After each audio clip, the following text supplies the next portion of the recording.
Hi everyone, my name is Phoebe and welcome to my channel. Before we get started, I want to say hi to these people: Kimberly Atienza, Phoebe Daniel, Christian Remio, Samson and I, Paul Loyola, Mark Lawrence, Buyat Crisostomo, Mirai Vlog, Anna Katrina Cruz, Trina Saib, JJJ, Jamaica Layug, and Lara's Craft. Thank you for always watching my videos and leaving me a comment.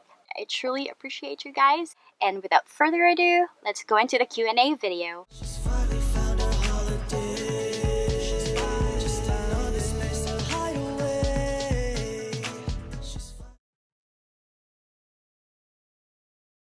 I was introduced to tiny home living when I was working as a marketing associate for the apartments in the US. I fell in love and have been watching tiny home videos ever since.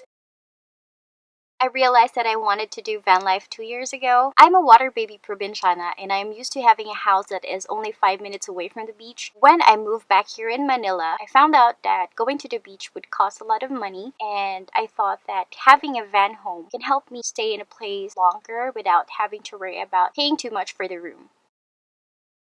My inspirations are Combi Life. I love their Has the Alaska segment, and I think they are the OGs of van life in YouTube. They started in 2013. The second one is Poy Supertramp. He is the OG of van life in the Philippines. I think he started way back 2016. I also love Susie Cruz. I love how she did everything. There's also the couple, Amon and Beck. Another YouTube channel that also taught me a lot about living in a vehicle is Cheap RV Living. Go ahead and check them out. It was my brother's van and it wasn't running. It had a lot of issues that needed to be worked on. It was just parked inside our house for a year and nobody was using it. I basically got the van for free, but I had to pay for all the parts and the repairs that had been done to it. I wouldn't know exactly for sure how much second-hand vans would go for.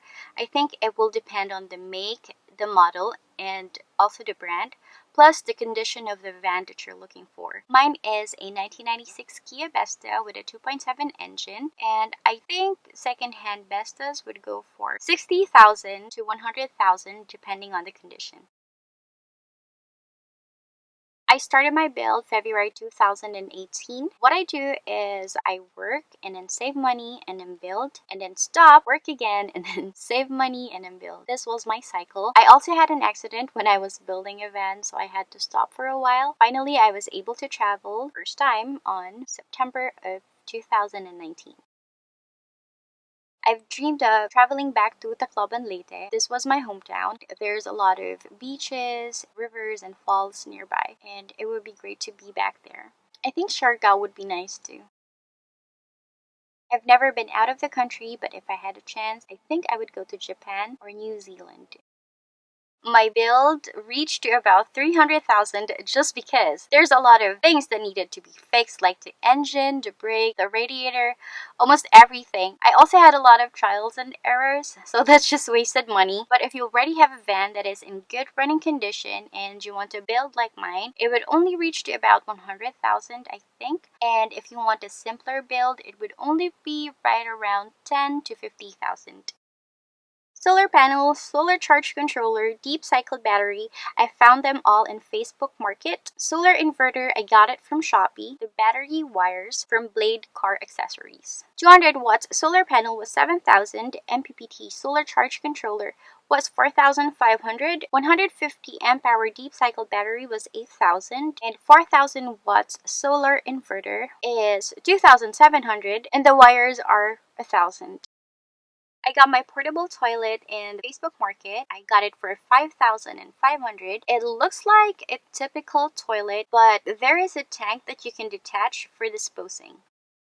I think it really depends on where you're going, but to give you an idea, the diesel full tank ranges to about 900 to 1,000 pesos. Parking per night, 50 to 100 pesos. The Super Galan LPG tank is 200 pesos. That would last about a month or so. And the water ranges to about 35 to 50 pesos. For the food, it would really depend on what you want to eat and where you want to eat. If you want to eat out, obviously it's going to cost more money. But if you want to do groceries and just cook inside a van, then you'll definitely save. Personally, I can settle for just egg and sardines if that means that I will save money and get to travel for another day. I have a 25-liter freshwater container that I refill every week or so, and I refill it in gas stations or anywhere that I can find free, fresh, clean water.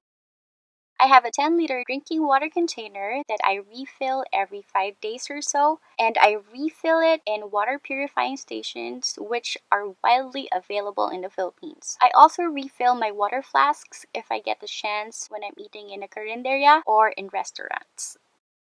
So I have an exhaust fan. I also have a normal fan. I also have this exhaust fan on my ceiling. As you can see, it can pull air in and pull air out.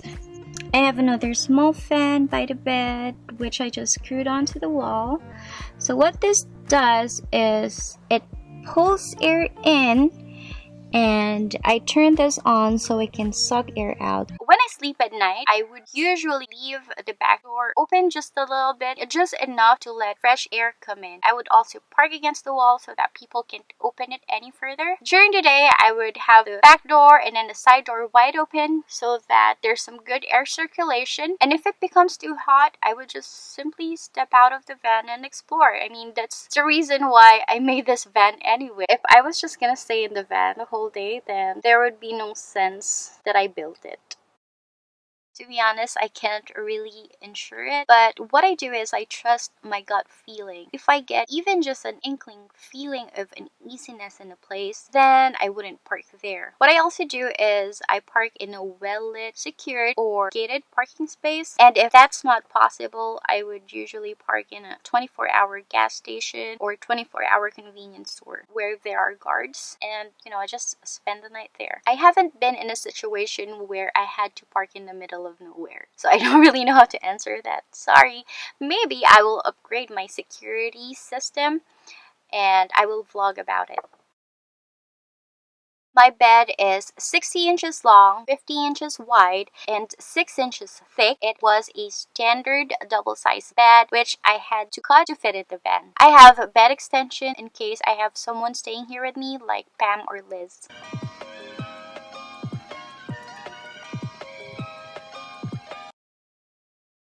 We do have wet wipes available here in the Philippines, but I would rather use the face towel, the soap, and the water because it's more affordable that way, and it's also more eco-friendly.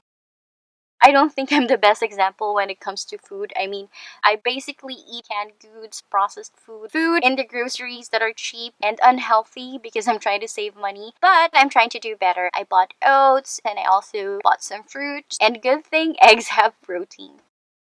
I like to write and draw things down, and daydreaming about my goals always put me in a brighter mood. I like having a plan and a list to have a clearer picture of my goals. I talk to people and friends, but to be honest, I am the introverted, extroverted type. I don't really mind being alone. Alone, not lonely. I pray. I like to pray. It's like having a conversation with myself, but I know that there's a greater source that listens to my prayers. I'd like to have more power or additional batteries. I would like to better insulate my van because it could get hot here, and I'd like to fix my AC. I did consider having a high roof, but it costs a lot of money, and if I was gonna do it by myself, then it would be too complicated. I also thought that it might attract attention when I'm traveling, so I just opted to keep it as it is. It would be nice to do number 2 in the van, but I still don't want to deal with it, and a black water tank was out of the option for me, but a compost toilet sounds okay. My brother taught and guided me with the wirings. I basically lived in this van when I was traveling. I think that was for about a month or so. Another time was also 2 weeks straight, but sometimes it would only be for about 2 nights. I don't think I would, only because I don't want to put anyone in danger just because I miscalculated something. My van is old, which means it has a lot of issues. But as far as maintenance, I only have issues with the things that I didn't deal with before, and that is mostly electrical. My van suspension has been upgraded to leaf springs. I'm not sure how much exactly it can carry, but it used to transport generators and air conditioners, which are definitely heavier than what I have right now. Here's a photo of what a Kia Vesta with a 2.7 engine can carry. Mine is a 1996 Kia Vesta with a 2.7 engine, and if you must know, 1996 models and below have a Mazda engine. It means it's a strong engine. Can it go uphill? Yes. This van is actually going to Benguet. Unfortunately, I am not currently traveling. I am now stuck in QC and still waiting for the lockdown to be lifted. Yes, it is. I have traveled from Manila to Tacloban and Tacloban to Manila many times by land. We just take a ferry boat, or what we call Roro, to cross the sea. If you have the money, then you wouldn't have a problem. In this van, probably not. It is designed to accommodate 2 people maximum. Probably not. I just have a strong bond with Joyce, especially having my leg almost cut off when I was building her. Money is the most stressful part. Having to pause during a build because you don't have enough money can be very stressful and would make you want to quit sometimes. My first tip is for you to make sure that this is something that you really want to do. Building a van can cost a lot of money and a lot of time, and you wouldn't want to give up just because you face challenges midway. Research and watch as many videos as you can. This will give you a better understanding as to what works and what doesn't. It will also give you an idea of what kind of build you want to make for yourself. Ask for help. Don't put yourself in harm's way just because you are being impatient and you want to do something right away. I am 5 feet and 2 inches small. I am an undergraduate of Bachelor Science of Nursing. I had a chance to go back to college and I studied Makeup Specialist Services in Australian College of Hair Design and Beauty. I work as a freelance makeup artist and Pam works as a freelance cinematographer and cameraman. He followed me on Instagram and after a few days of watching my stories, I think he got interested and he DM'd me. After a couple of weeks, he came to our house to meet me in person. The next day, he brought me to Bulacan and introduced me to his family. I might. Please comment down below if you want us to do a My Boyfriend Does My Makeup video. There's a number of people who have asked me what I use for voiceover and I'm just using my phone. It's a Samsung S9. Alright guys, that's it. I hope this video was somewhat informative and entertaining. If you like this video, please don't forget to thumbs up and please don't forget to subscribe. Thank you guys for watching. Bye! Times we might feel compelled, looking down from the heights that we have built all by